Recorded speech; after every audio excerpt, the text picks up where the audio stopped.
C'était une journée normale pour Thomas. Rien ne pouvait prévenir la tragédie qui allait se dérouler.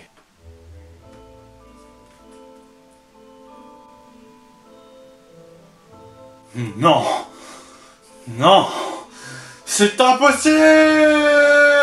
De toute façon, si J.J. Abrams serait un vrai fan, eh bien il ferait pas de Star Wars épisode 7. Ça pue la merde! Non mais de toute façon ils vont faire de la merde, c'est sûr, c'est de la merde. Concrètement c'est quoi? C'est de la merde. C'est de la... Non! Ils n'ont pas le droit de faire ça! Ils n'ont pas le droit! Ils n'ont pas le droit!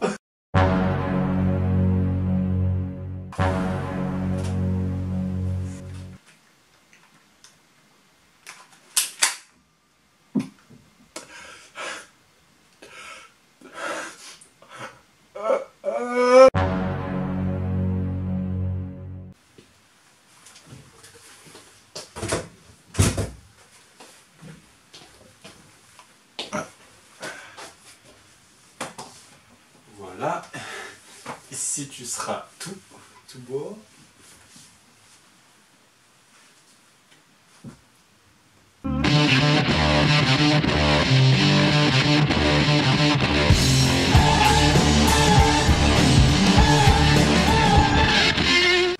Salut à tous et à toutes et bienvenue dans cette nouvelle vidéo. Aujourd'hui je me retrouve avec Ruby.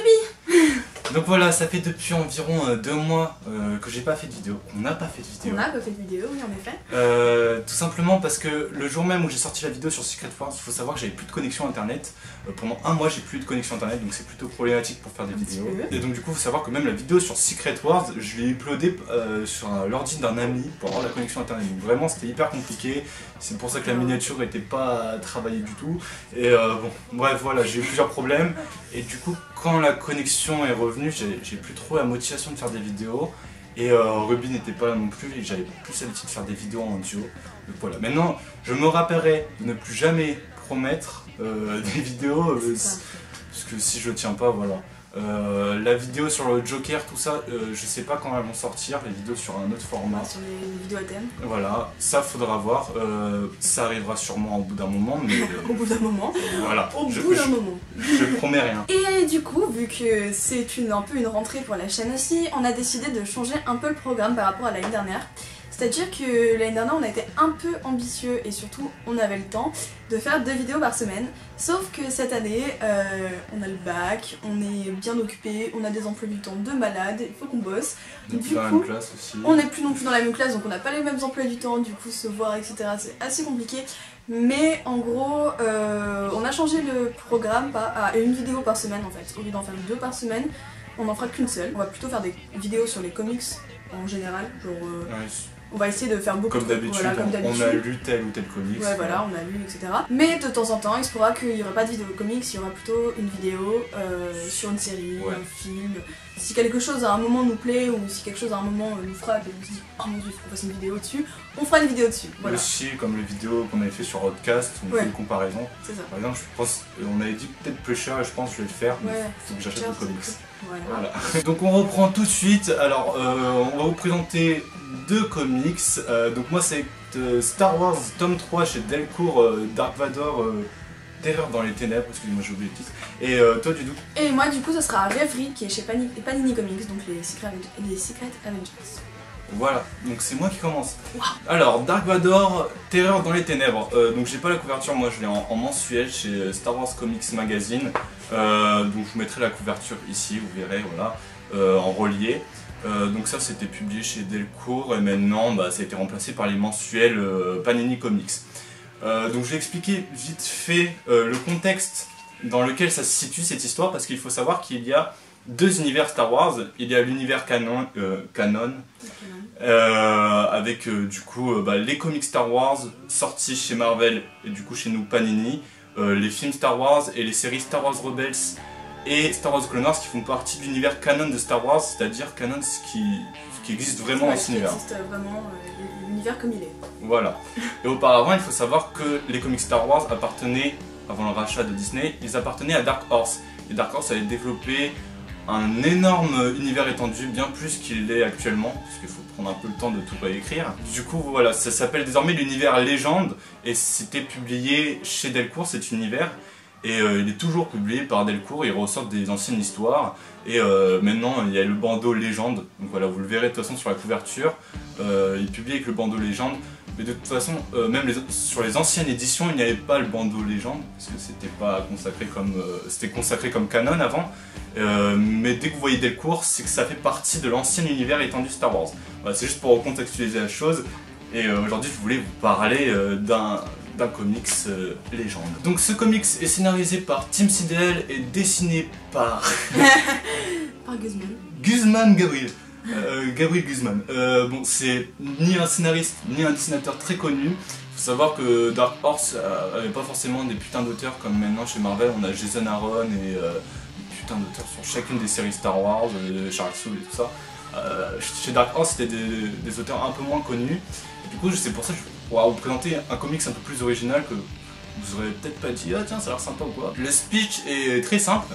Ça se passe pendant la guerre de Geonosis. Donc la guerre de Geonosis, pour rappeler vite fait aux gens, ça se passe durant la guerre des clones, Star Wars épisode 2. Pour ceux qui ne sont pas fans de Star Wars, ça risque d'être compliqué à lire, mais en tout cas pour ceux qui ont vu les films, il n'y a pas besoin de savoir plus de trucs que les films en tout cas. On va se retrouver avec un clone trooper fantasin, donc un clone trooper normal. Il faut savoir que les clone troopers sont dépendants de la République, ils doivent obéir à la République, mais celui-ci va se retrouver pendant la guerre, écarté de cette guerre contre son gré, hein, c'est pas lui qui l'a déserté, il va se retrouver seul et il va devoir apprendre à survivre dans le désert et du coup à être indépendant. Celui-ci va remettre un peu la cause de son expulsion de la République sur les Jedi, il va développer une grande haine envers les Jedi et il va développer par contre une grande admiration pour Dark Vador. C'est pour ça que le titre s'appelle Dark Vador, il faut bien que c'est un rapport avec Dark Vador.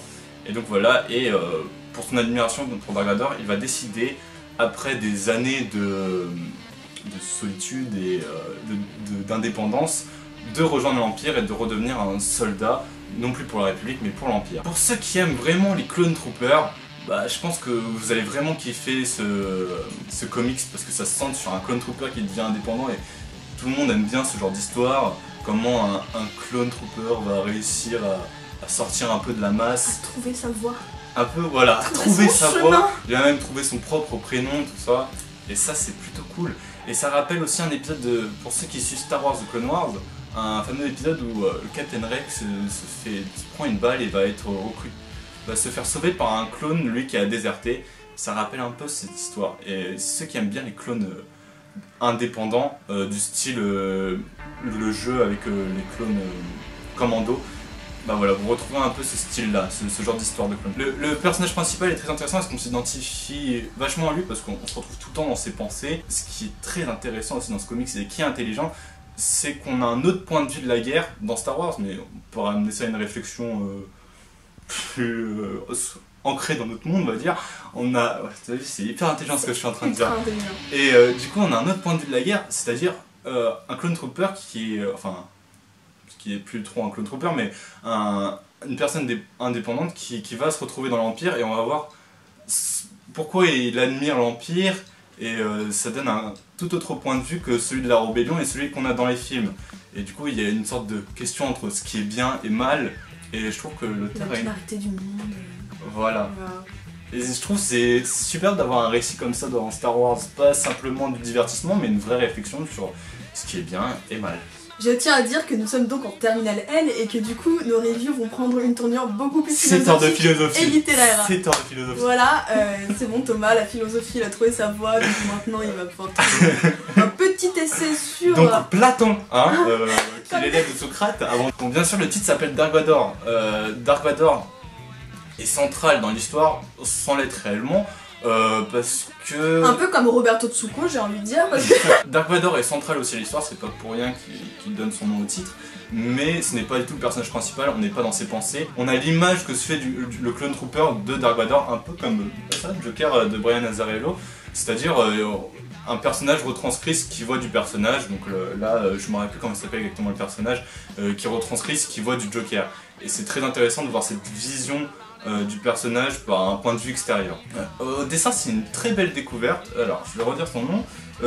Guzman Gabriel, ou Gabriel Guzman comme vous voulez, qui est un très bon dessinateur qui est malheureusement pas très connu, qui fait du très bon travail. C'est un style assez réaliste, il a quand même sa petite touche, c'est très dynamique, il y a une très bonne mise en scène dans les dessins, dans le découpage des cases, et ça donne quelque chose de plutôt intéressant. Une bonne surprise, ce dessinateur. J'espère peut-être qu'on le reverra sur d'autres titres, mais je me suis pas trop renseigné après sur l'auteur dessinateur parce que les noms me revenaient pas. Ça se trouve, ouais. Voilà. Mais j'ai rarement vu ce dessinateur et cet auteur autre part, quoi. Du coup, moi aujourd'hui je vais vous présenter donc Rêverie, qui est un comics des Secret Avengers de 2013, donc qui réunit tous les Secret Avengers de 2013, qui est sorti chez Panini Comics. Et donc il a été fait par une énorme team de scénaristes, dessinateurs, encreurs, etc. Donc parmi les plus connus, enfin disons les plus connus et surtout les principaux là-dedans, il y a Nick Spencer, Alex Scott, Luke Ross, voilà.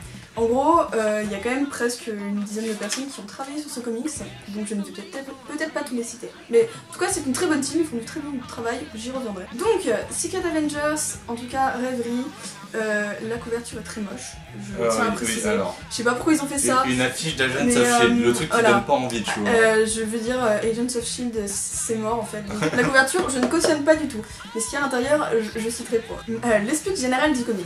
Donc, on retrouve Maria Hill, la directrice du Shield, qui va regrouper des super-héros et des gens pour pouvoir faire une team du Shield pour pouvoir mener une mission un peu compliquée. Donc dans cette team on retrouve Natasha Romanoff, donc Black Widow, il y a Clint Barton, Hawkeye, donc déjà on sait exactement pourquoi je présente ce comics, c'est exactement pour ça, parce que ce sont mes deux personnages préférés, voilà, je ne vais pas m'étendre beaucoup plus sur le sujet. Et donc en plus on retrouve Hulk par exemple et Bobby Morse, donc Mockingbird, qui est un personnage qu'on retrouve pas forcément du coup, enfin dans beaucoup de comics, et là c'est assez cool de pouvoir vraiment avoir un comics qui exploite le personnage. En gros, vite fait, Mockingbird, c'est un personnage qu'on retrouve surtout dans Secret Avengers et qui a été marié à Clint Barton, hein, voilà, tout ça. Disons que les trois personnages principaux du coup sont Natasha, Clint et Bobby Morse, et ils vont s'allier et faire une team pour pouvoir vaincre l'AIM, donc une organisation de méchants très méchants, on va dire ça.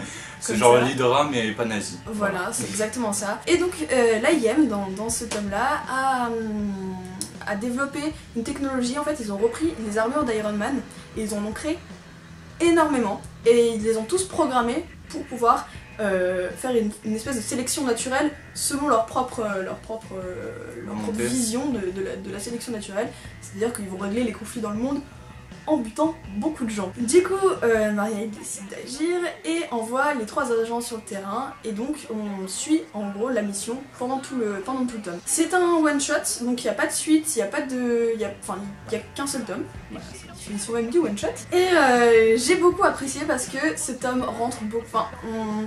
En plus d'avoir des scènes de combat assez épiques, les personnages sont vraiment bien développés. Et moi je lis les comics que pour le développement des personnages parce que c'est exactement ce qui m'intéresse. Avant tout Black Widow et Hawkeye. Donc les dessins sont assez spéciaux.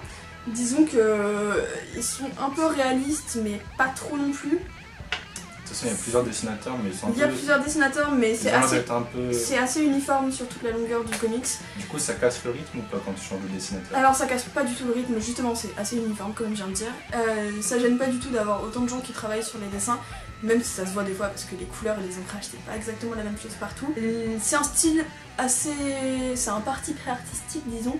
Donc si vous aimez pas ce genre de dessin, il faut juste se forcer et au bout de 15 pages on est habitué, etc. Mais on a du dessin comme celui de Star Wars, on a un dessin super dynamique. Comme on est à peu près tout le temps dans l'action, c'est génial. Les dessinateurs étaient vraiment faits pour ça, je trouve en tout cas. Même si je les connaissais pas vraiment sur d'autres œuvres auparavant. Enfin j'avais vraiment jamais lu de choses d'eux en fait. Et donc franchement je vous recommande vraiment ce comics si vous connaissez pas trop ces personnages. Surtout, vraiment il faut essayer de les connaître et vous allez voir c'est vraiment génial. On a une vision d'eux un peu différente des autres comics. Par exemple Natasha est super sarcastique, en fait ils sont super cyniques pendant tout le comics, c'est ça que j'aime beaucoup, c'est un côté qu'on voit pas beaucoup d'eux, etc. Bref, ils arrivent à rigoler et à parler de choses complètement random pendant des événements très importants. Et voilà, et c'est pour ça que je vous recommande ce comics. J'ai beaucoup aimé le lire, je l'ai lu très vite, ça se fait très vite. Je suis un peu deck qu'il n'y ait pas de suite directe à cet événement, mais bon, c'est pas grave. Hein. C'est bien aussi des fois qu'il n'y ait pas de suite, comme ça on garde un bon souvenir. C'est pour cela que on vous conseille du coup Dark Vador dans les ténèbres, tome 3. Donc vous inquiétez pas, chaque tome sont indépendants, tome 1, tome 2, tome 3, ils ont rien à voir. C'est tout le temps une histoire un minimum centré sur Dark Vador, donc voilà, vous pouvez l'acheter tranquillement. Je vous le conseille absolument, c'est chez Delcourt et c'est du Star Wars Legend. Et du coup toi tu conseilles... Et Ravery, Secret Avengers, chez Panini Comics, en one shot, qui est vraiment GG. Et donc voilà, c'était tout pour ces conseils comics. Désormais vous pouvez nous retrouver sur notre page Facebook, donc je mettrai le lien en description. Au moment où je tourne la vidéo, je n'ai toujours pas créé cette page Facebook, mais elle va être faite. Je viens de l'apprendre, hein. On a aussi un nouveau logo. Voilà, quelques le nouveautés. Le renouveau de la chaîne, le Phoenix. Exactement. Et aussi, il faut savoir que pendant ces grandes vacances, j'ai quand même fait quelques trucs, même si j'ai pas fait de vidéo. J'ai enregistré beaucoup de podcasts avec l'équipe de Comics Discovery, c'est-à-dire James et Michael Dudic, Mathieu, tout ça. Bref, Maxime, tout ça, on a fait plein d'émissions. Donc je vous mettrai le lien de la page Facebook aussi de Comics Discovery pour que vous puissiez écouter ces podcasts. On a débattu en gros sur Suicide Squad, j'ai fait plusieurs reviews, pas sur le Joker, j'ai fait justement le Joker de Brian Azzarello. Original. Voilà, voilà donc n'hésitez pas à regarder, écouter, parce que il y a plein d'autres reviews de moi. Et aussi dans la première émission, il y a une review de Ruby. Oui, bon après j'ai arrêté, mais ouais, j'ai participé à la première émission. Voilà, et je continuerai sûrement à participer aux autres, mais je pense pas pouvoir participer à toutes maintenant parce que mon emploi du temps est plutôt compliqué. Donc voilà, on se retrouve très bientôt pour une prochaine vidéo, donc la semaine prochaine. Bah oui, la semaine prochaine. Même si j'ai dit de ne rien promettre, je promets qu'il y aura une vidéo la semaine prochaine. Je promets, ça c'est franchement... A plus et que la force soit avec vous. Salut!